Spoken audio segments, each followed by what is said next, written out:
హరి ఓం. ప్రియమైన ఆత్మబంధువులారా, అందరికీ నమస్కారము. నూతనము అంటే ఏమిటి అనేటువంటి అవగాహన మనకి ఇంతకాలం మనం వింటున్న బోధల వల్ల ఇంతో అంతో కలిగే ఉంటుంది, కలగాలి కూడాను. అయితే నూతనము అంటే సదాతనం, ఎప్పుడూ ఉండడం, ఎప్పుడూ ఉండేది సదాతనమే నూతనం. ఎందుకంటే ఆహ్, మిగతావన్నీ వచ్చిపోతున్నాయి. ప్రతీదీ వచ్చిపోయేదే. ఒక్కొక్క సంవత్సరం వస్తుంటుంది. క్షణక్షణానికి అది పోతూ ఉంటుంది. అలాగే కాలాలు, దేశాలు, దేహాలు వస్తూ ఉంటాయి, పోతూ ఉంటాయి. కానీ ఆ రాకపోకలు కలిగిన వాటినన్నింటినీ తెలుసుకుంటూ రాకపోకలు లేకుండా ఉన్న సద్వస్తువేదో అదే మన స్వరూపం. మన స్వరూపానికి నూతనత్వం కానీ, మరి పాతదనం కానీ లేనే లేవు. సదా సదా ఉండునదే నూతనమై ఉన్నది. ప్రతి క్షణము ఆ సత్ సత్స్వరూపంలోకి ప్రవేశించిన క్షణంలో గతమైపోతుంది.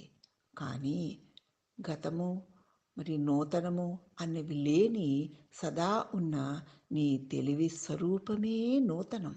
నువ్వు నిత్య నూతనుడవు, సనాతనుడవని ఎరిగి ఉండుటయే నిజమైన ఈశ్వరునికి ప్రీతికరమైన క్రియ. ఇటువంటి దివ్యమైన క్రియని సదా ఉన్నాను, ఎప్పుడూ ఉన్నాను. ఉన్నది నా ప్రకాశమే, సమస్తము నా ప్రకాశంలోనే ఉన్నాయి. నేను ప్రకాశ స్వరూపుడినై ఉన్నాను అని ఉన్నప్పుడే ఈశ్వరుని దివ్య స్థితిని మనం పొందగలుగుతాం.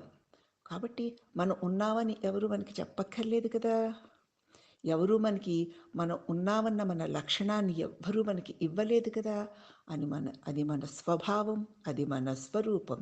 నీ స్వరూపమైన నిత్య నూతన ప్రకాశమునందు నీవు అఖండ ప్రకాశమై ఉన్నావు అన్నటువంటి ఎరుకుతో సదా ఉండు. ఎంతకంటే చేయవలసింది ఏదీ లేదు. ఏది చేసినా అది కాలపు వలలో చిక్కుకున్నట్లే.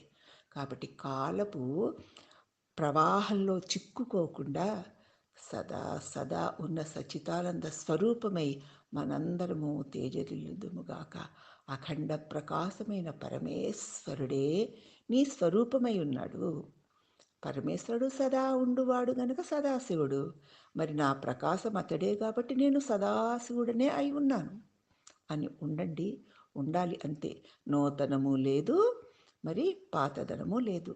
ఉన్నది సత్యం ఒక్కటే. అది సదా ప్రకాశిస్తోంది. ఆ ప్రకాశము నా తెలివే. నా తెలివే సదాశివుడు. అదే శివత్వం. ఈ సాధనకి మించి, ఈ ప్రయత్నానికి మించి ఏది చేసినా అది కాలానికి, దాని పరిమితులకి లొంగి ఉండడమే అవుతుంది. కాబట్టి మనం మనంగా ఉందాం, మన స్వరూపంలో ఉందాం. దీనిలోనే సమస్త క్రియలు, సమస్త భక్తి, జ్ఞాన, మరి కర్మ, యోగ, యజ్ఞయాగ సమస్త క్రియాకలాపాలు ఈ ఒక్క క్రియలో, ఈ ఒక్క స్థితిలో అన్నీ సంలీనమైపోతాయి.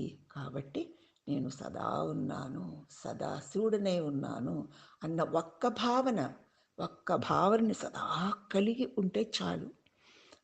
ఆ ఒక్క భావనే భ్రాంతులన్నిటినీ కాల్చేసే జ్ఞానాగ్ని అని గురుదేవులు చెప్పారు. గురువాక్యం కర్తవ్యం. గురువాక్యమే నా కర్తవ్యం అంతే. దీనిని నమ్మి మనందరం ఉందామమ్మా. అదే నీ నిజస్వరూపమైన సనాతన స్థితి. హరి ఓం తత్సత్.